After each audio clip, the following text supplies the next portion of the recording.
caught. I can't think of one thing that could possibly stop our fun. McGregor is coming! Everyone hide! Feel it still.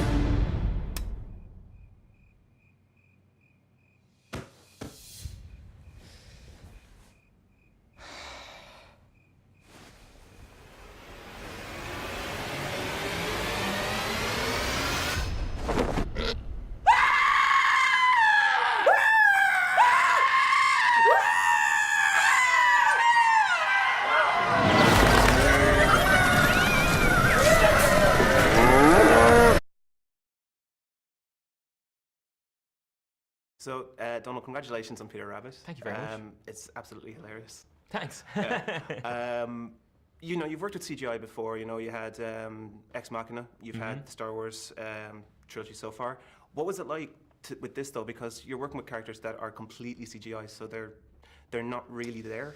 Yeah, it's different. Like, you know, on Ex Machina, Alicia was in the room, so that was kind of a different thing. On Star Wars, I mean, really the extent of what you're imagining is stuff blowing up outside the window because any of the people are actually there, you know?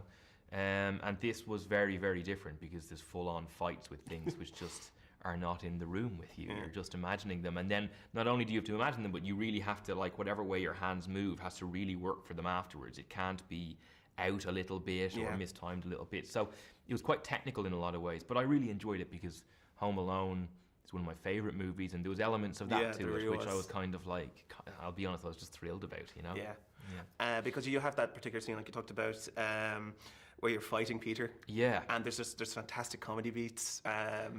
What was that kind of like to shoot? Because like the two of you, I say two of you, the two of you are like running around the room, being like thrown all over the place when Rose is coming in and out. What was that kind of like to film? It was really it was actually pretty tough. It was like filmed over 3 or 4 days. Like it took a long time to film. I don't know if you noticed, but the walls are glass in there. So you're operating in a glass house in Sydney in 38-degree weather. So that room just gets insanely hot. And like any pretense of having hair and makeup falls away immediately when you sweat it off as soon as they call action. And it was really good fun, but it was quite grueling, yeah. And also just keeping your head in the right place, because we used to do quite long takes of getting beaten up for quite a long period of time. And if you forget for 1 second where it's supposed to be or whatever, then the whole take's ruined. So yeah, it was rough. And have you gotten a chance to actually see the film in all its glory? I have, but I asked to see it. So they had a premiere in Los Angeles, which I was really happy about. But they had it on like 7 different screens, and I asked to see it in the room with the most kids in it because that's who it's for.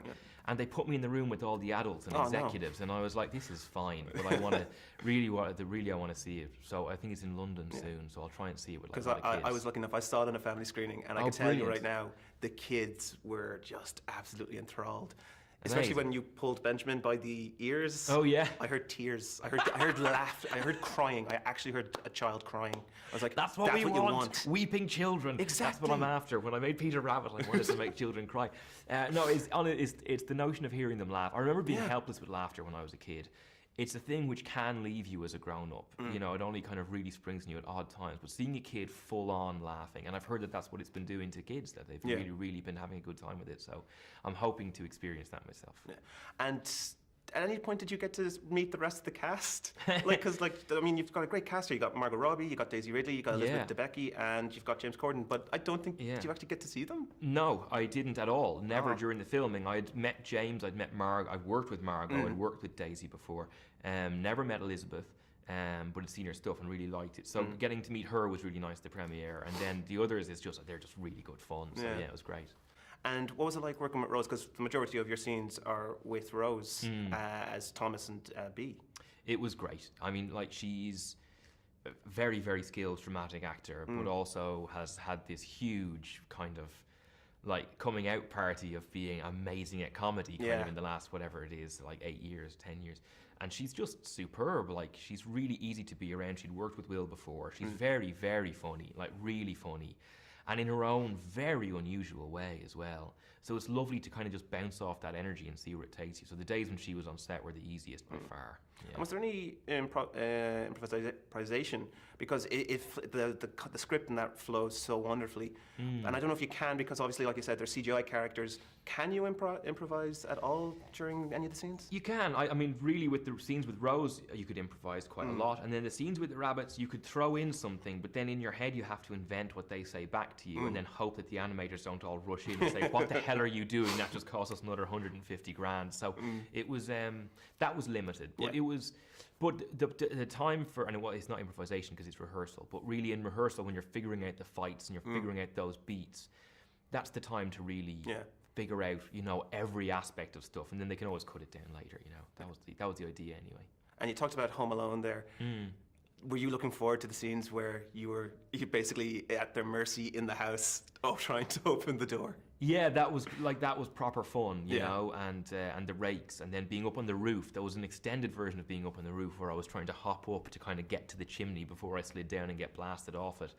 And that's like 6 very large men with a rope, and you're on a harness, and every time you get blasted, they're yanking you into the air and let you fall back down on the roof. And like, that's kind of, that's like, Buster Keaton. I mean, Buster Keaton was a genius. But like, he used to do those kind of weird things of all these things happening in a row and seeing how the beats play out. And this is a modern film, so it's kind of more chop, chop, chop, which is a pity. But getting to just play in that park is nice, you know. And you've had a recent kind of interest in comedy. I don't know if it's just a recent, because you did that film with Will Forte for Netflix, which was absolutely fantastic. I saw it. Thank you. Brilliant in it. Thank you. Is it just a recent interest? You just like, you want to try more comedy? No, I'd done comedy. I started, the first job I did was a Martin McDonagh play, and that was very comedic in its nature. And then I didn't do comedy for a while, but then I did like sketches for Your Bad Self and Immaturity for Charity, and that was also kind of just good. Not fun. Clean fun. It was pretty filthy fun, and I wanted to get back to doing that. It's a different sort of performance, but I really, really like it. And finally, Domhnall, what do you hope children? I suppose we already touched on this, but what do you hope children and audiences in general get out of Peter Rabbit when they see it? I just want kids to laugh. I just want them to have a good time. Like, there's a couple of lessons in the film about learning from your mistakes and trying to understand other people's points of view, all of which is very important at the moment. And very important for kids generally, but really, I just hope they laugh when I get hit in the face, and I think they will. It seems to have that effect on them. So, it'd be nice if it hung around for a while. It'd be nice if, as they get older, when I'm walking down the road like this. That's the guy that took Benjamin out. Yeah, exactly. Yeah. Or they're hiring me for the 7th sequel, and I'm actually an old man now, and I can play You'd be Mr. the McGregor new with Mr. the full McGregor. on. I can be the old Mr. McGregor. You who become gets killed Sam at the Neill. It beginning. comes full circle. Yeah, and some little whippersnapper will come up and take my role. Yeah, it'd be nice. Well, perfect. Thank you very much, Domhnall. It's been an absolute pleasure. Lovely talking to you. Thanks very much.